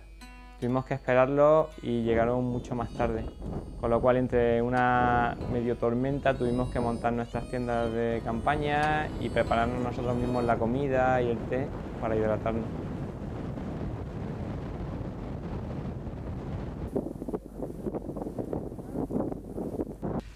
son 3 meses aquí puteados. Es un deporte que te gusta y que lo quieres, tío. Y... Lo que pasa es que esto es otra historia. Por mucho que trabajes, el día que vas para cumbre, puede que no la hagas por esto, por el puñetero tiempo, y sin embargo pues has luchado durante 2 meses y pico, ¿no? Justamente por cerca de la cima sur o del balcón aproximadamente veo una nube que pasa a tal velocidad que casi era meteórica, ¿no? Con lo cual ahí es donde realmente me convencí que teníamos que tirar para abajo, ¿no? Siempre con la dureza de que sabes que es un intento fallido y que bueno, pues lo mismo no tienes más oportunidad como así fue. El costado me molesta muchísimo, no sé lo que tengo, lo que sí es verdad es que se me está extendiendo a otro lado, no sé, me duele cada vez más. También es normal toser aquí, con lo cual se me acrecienta, pero bueno. Pero ayer, por ejemplo, físicamente me encontraba muy bien. Tras realizar el segundo intento, Lolo, pues a un buen criterio, pues decidió reducir el equipo tanto de escaladores como de sherpas que estaban en el Collado Sur, ya que algunos recursos como el gas o el oxígeno podrían llegar a escasear en el caso de que nos viésemos atrapados por un temporal tanta gente como estábamos allá arriba. En ese momento consideré de que no me encontraba en las mejores condiciones como para formar parte de este grupo. Entonces, voluntariamente me autodescarté. Después de haber renunciado a ese ataque a la cumbre, pues yo también estaba en condición de poder decidir quiénes eran los que podían subir en apoyo a la decisión que tomase el jefe de la expedición. Fui a la tienda del ASPA, me lo encontré medio muerto dentro de la tienda.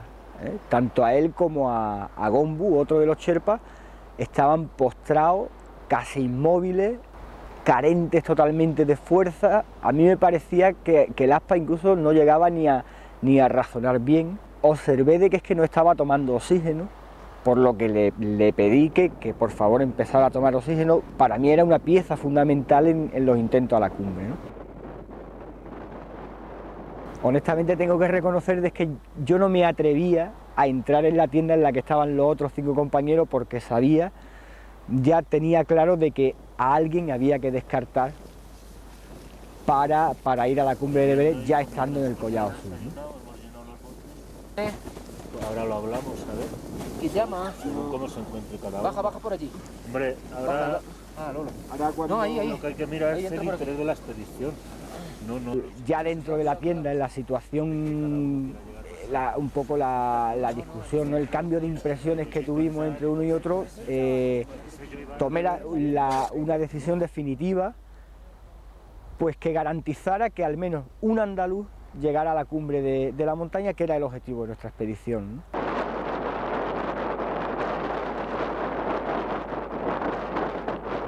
Esto pasado mañana pasado, lo sabéis, esto aquí no dura una semana.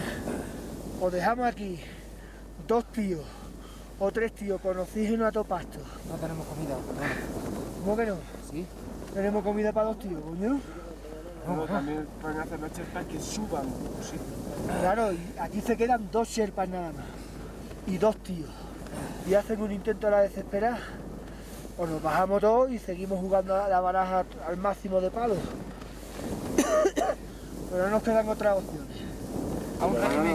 Yo cuando te he hablado te lo he dicho de verdad. Cuando he estado mal, y cuando he estado bien, he estado bien. Entra. Y lo peor es que encima no estoy mal, me cago en...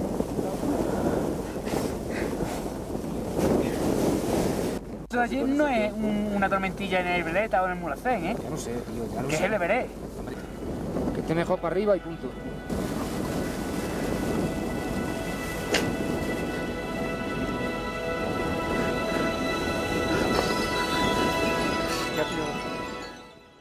Buenas, estamos aquí con Amparo Ortega y con Fernando Fernández Vivanco.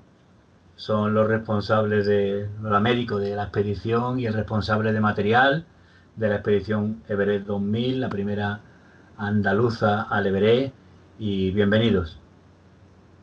Pues muchísimas gracias por este ratito que vamos a echar, Fernando, Jara, y bueno, yo espero que nos lo pasemos bien rememorando lo que hicimos hace 20 años, que ya ha pasado un poquito de tiempo. Pues sí que ha pasado tiempo, darte las gracias, bueno, por una forma de reunirnos virtualmente a todo el equipo del Everest. Gracias a vosotros.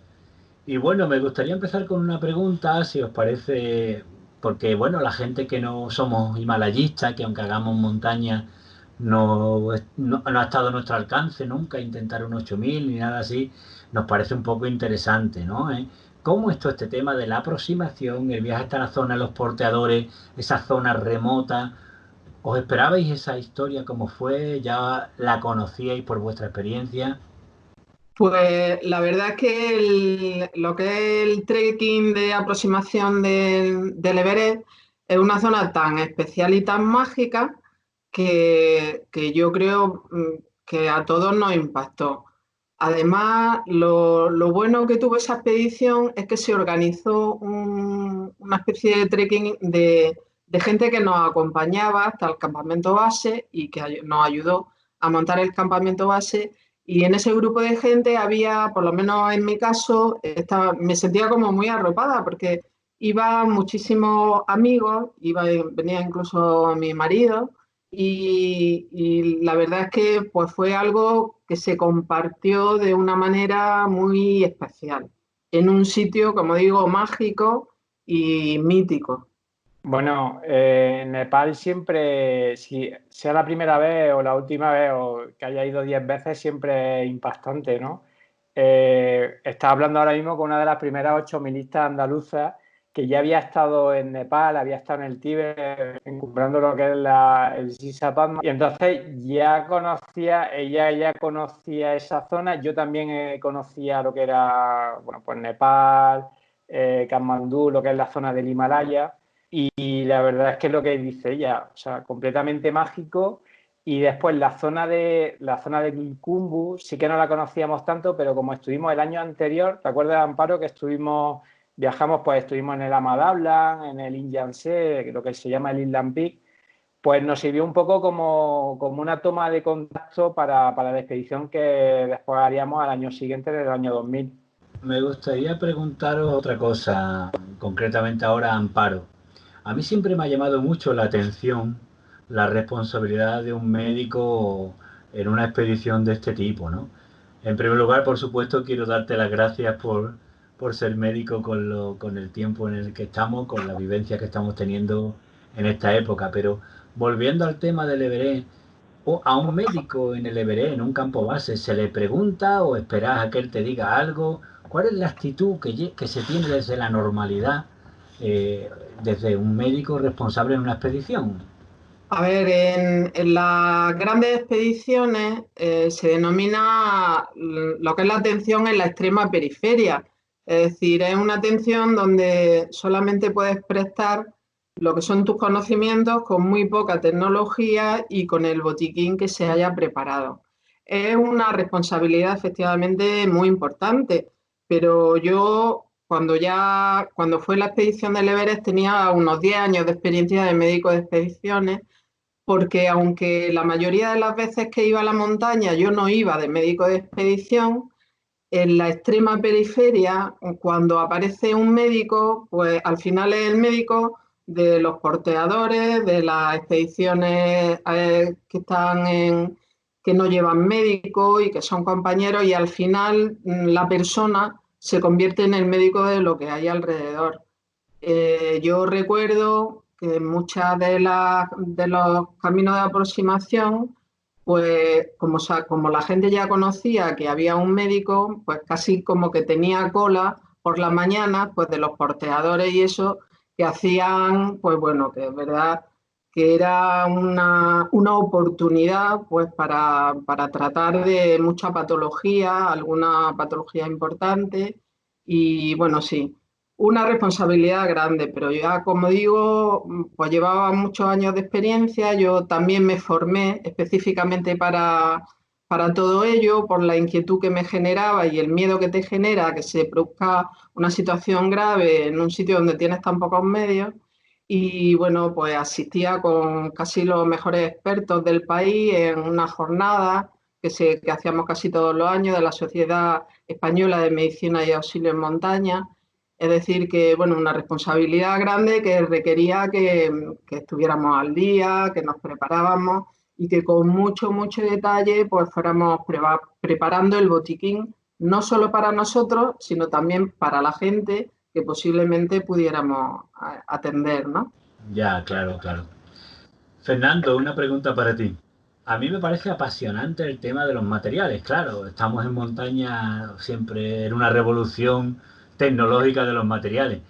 La pregunta, claro, es, ha cambiado mucho el tema en los últimos 20 años de materiales. Dime, ¿qué cosas te llevarías de las que te llevaste y qué no te llevarías de la que te llevaste y que te gustaría ver ahora, ¿no?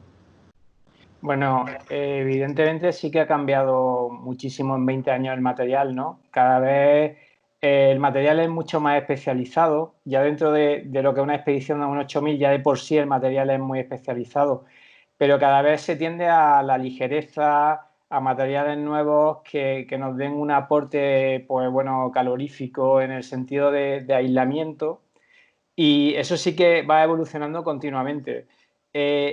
Nosotros ya, por ejemplo, la época que Amparo empezó a hacer 8000ismo o la que yo empecé a hacer, ya antes hubo un antes y un después, ¿no? Pues con materiales, pues, por ejemplo, ahora mismo me voy a un 8000 y el material que usamos hace 20 años es parecido.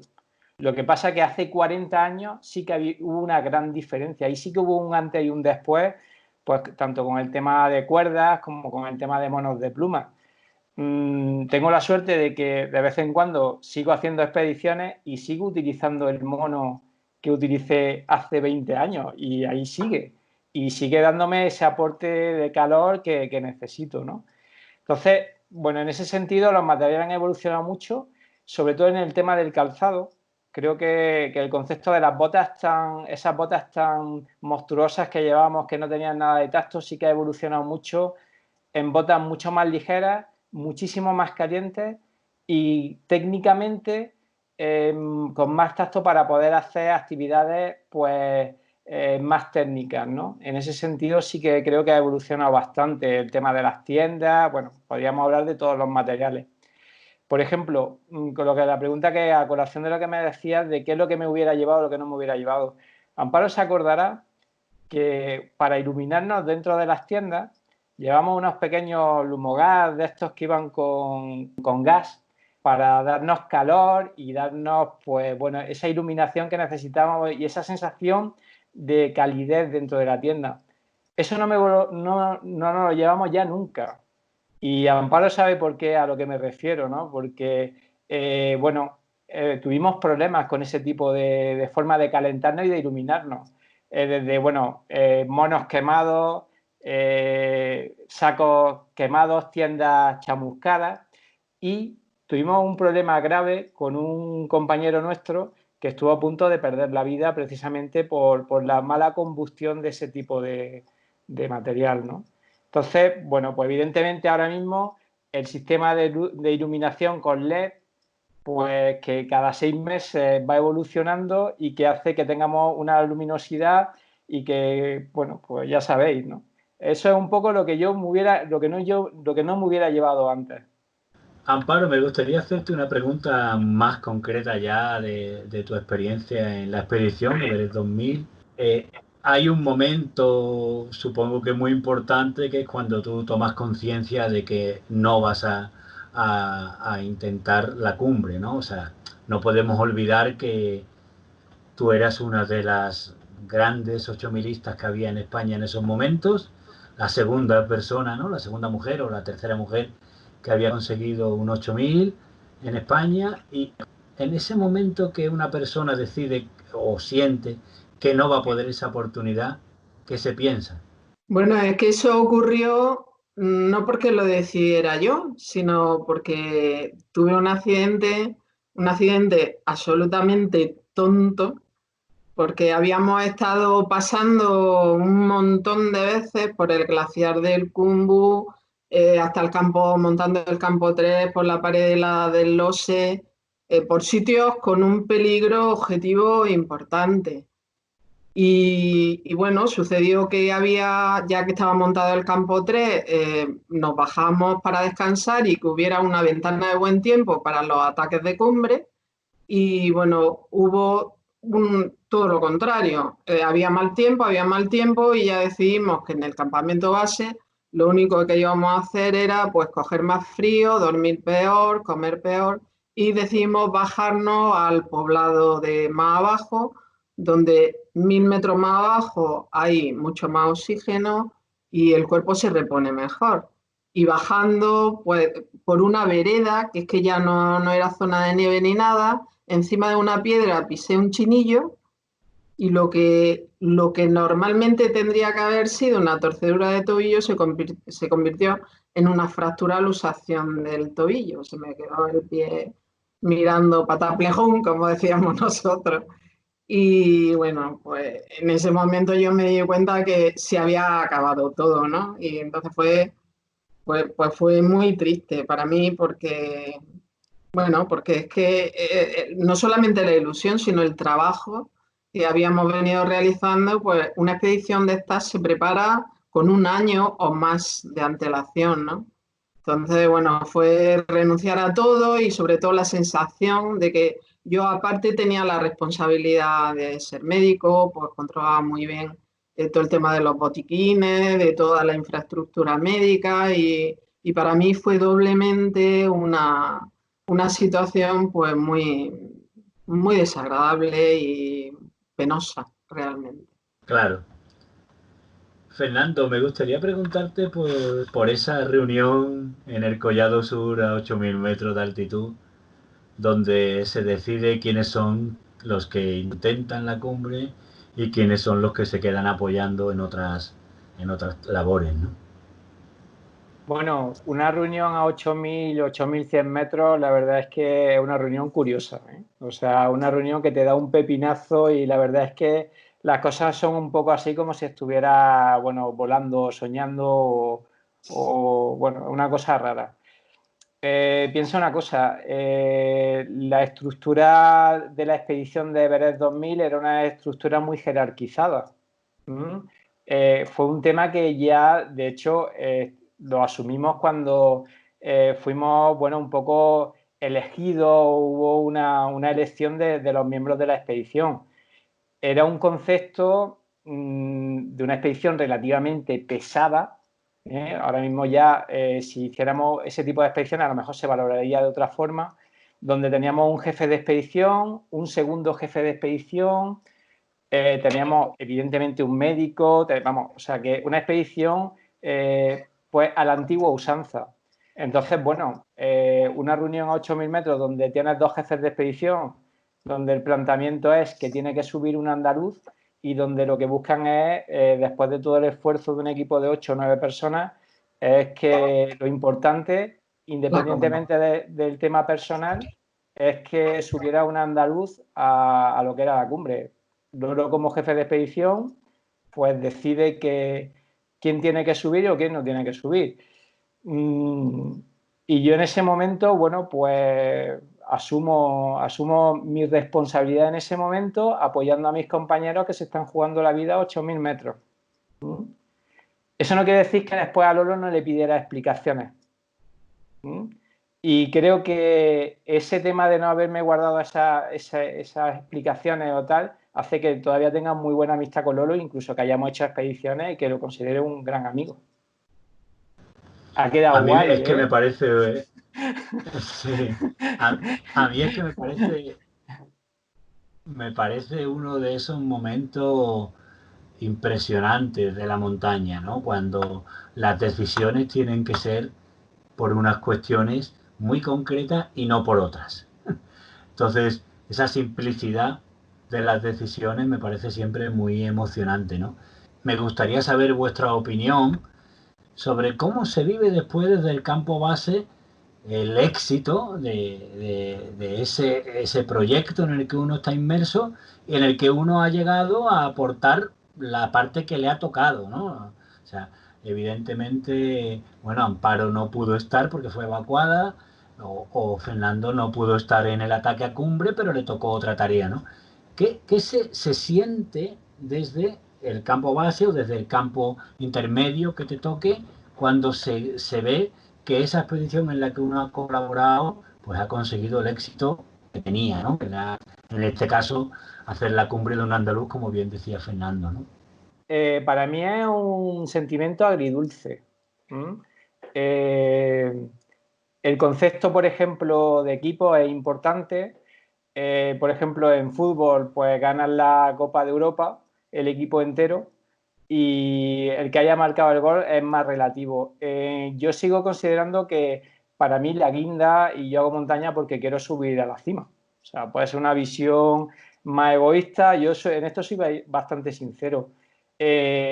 Para mí, por supuesto, es un éxito a nivel de equipo, porque aparte hay muchas variables que quedan sueltas y que también es un poco al azar. Ya sabe, Amparo, que subir a un 8000 tienes que estar en el momento y en el punto y en el sitio y en la hora. O sea, lo más fácil es que no subes.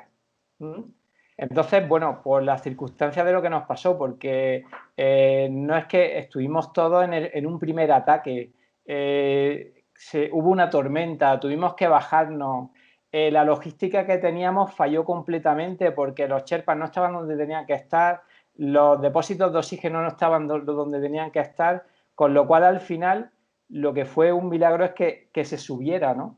Y entonces, en ese sentido, que se subiera y que se bajara, porque Juanjo, Iván y Lolo se la jugaron. Ya, bueno, supongo que sabéis que se quedaron sin oxígeno bajando. Cuando llegaron estaba Santi y estaba yo, que a 8000 metros, que nos quedamos un día más para poder apoyar a nuestros compañeros. O sea, realmente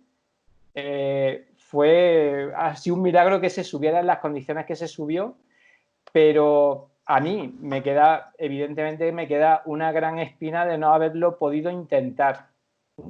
Eso es un éxito total dentro de lo que es el grupo, pero a mí personalmente sí que me queda la espina de no haber podido intentar lo que era el Everest. Y bueno, comentaros también que, y Amparo lo sabe, el tema del 8000ismo ha evolucionado muchísimo. No digo ni para mejor ni para peor, sino que ha evolucionado. Nosotros cuando intentamos la Cumbre, pues Amparo lo sabe, la idea era que teníamos que llegar a 8000 metros y a 8000 metros enchufarnos el oxígeno a unos litros escasísimos. Pues bueno, ahora mismo la gente sube desde 6000 metros con el oxígeno enchufado. Nosotros dormíamos a medio litro y la gente va enchufado a 4 y a 5 litros. Ha cambiado completamente el planteamiento. Yo, ni mejor ni peor, cada uno hace la montaña al estilo que quiere. Pero el concepto, por ejemplo, de hace 20 años ahora ha cambiado mucho. Y si algún día vuelvo al Everest, no será en el mismo planteamiento como lo atacamos en ese momento. Primero porque es que la propia montaña no te deja, o la propia forma de hacer montaña ahora mismo en el Everest pues ha cambiado muchísimo, ¿no? Por eso te digo que me queda esa espina de no haber podido intentarlo, por lo menos. Me encanta esa frase, Fernando, de si algún día vuelvo al Everest no será con el mismo planteamiento. Amparo, ¿quieres añadirnos algo? Bueno, yo estoy de acuerdo en esa evolución del montañismo y lo que antes vivíamos como algo que era una especie de reto interior, pues parece que ahora cuando ves la masificación que hay en determinadas zonas de la alta montaña, pues da un poco de pena, ¿no? Porque parece que la gente va a hacerse el selfie o a vender una historia en alguna de sus redes sociales. Y claro, al haber esa masificación se pierde un poco de la intimidad, del esfuerzo, de la superación, de lo que es la comunión de la persona con esa inmensidad que te produce, ¿no? El estar en esos sitios tan especiales y tan difícil de llegar. Y sí que estoy de acuerdo que en las expediciones hoy en día pues cada uno hace lo que quiere, pero evidentemente pienso que hay que hacer una reflexión, no solamente en el montañismo, sino en todas las actividades, ¿no? En el turismo masivo que al final se convierte en depredador, ¿no? De las zonas naturales, incluso de las ciudades, ¿no? Las ciudades, los centros históricos de las ciudades, cuando el turismo se masifica, al final también es un turismo depredador. O sea, yo me gustaría que en esta situación de vulnerabilidad que está la población mundial, en el siglo XXI, que pensábamos que lo podíamos todo y podíamos con todo, pues que a lo mejor se produce un cambio, ¿no? En los estilos de vida, en la concepción, en el valorar la esencia de las cosas, la intimidad de las cosas, el esfuerzo para conseguirlo y que no, a veces no todo vale. Yo estoy de acuerdo con Amparo en ese sentido. O sea, al final el alpinismo, la montaña y tal, es también un reflejo de la sociedad en la que vivimos, tanto para lo bueno como para lo malo. Ni los alpinistas eran tan nobles ni son tan malos, ¿no? Entonces, bueno, creo que de todo esto habrá que sacar una buena reflexión a nivel mundial. Pues sí, bueno, pues muchas gracias a los dos. Me gustaría que nos despidiéramos con una anécdota. Pues nada, yo siempre se lo he comentado a Fernando, que yo soy médica de familia y atiendo en la consulta, pero también voy a los domicilios de los pacientes, ¿no? Tengo ese privilegio. Y siempre le decía a Fernando que la visita a domicilio más larga y más alta que yo he hecho, pues fue allí en el Himalaya, porque cuando estábamos subiendo en la aproximación al campo base, Fernando empezó con un fiebrón casi de 40 y bueno, era evidente que no podía seguir subiendo, porque cuando uno está malo lo que tiene es que bajar y no subir para proporcionar que el cuerpo se pueda recuperar. Entonces él se quedó intentando recuperarse con un tratamiento y nada, y nosotros pues llegamos al campamento base, pero claro, yo al día siguiente, no sé si el día siguiente o los 2 días, pues estaba preocupada y quería saber cómo iba la evolución y bajé a verlo. Pero claro, eso fue pues aproximadamente unas 8 horas entre la ida y la vuelta. Y siempre pues le digo que el aviso de domicilio más largo fue para verlo a él. Yo, para terminar, lo único que quería decir es que el hecho de ser un médico en una expedición también es un hándicap, porque claro, los demás miembros de la expedición vamos muy más seguros, entre comillas, porque tenemos un médico. Pero el médico también puede tener un problema de mal de altura y tal, que bueno, que tenemos que saber por lo menos tratar. Entonces, claro, tú como miembro de la expedición, llevando un médico, te sientes mucho más seguro, pero el médico tiene ese hándicap añadido.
¿Me copia alguien, cambio?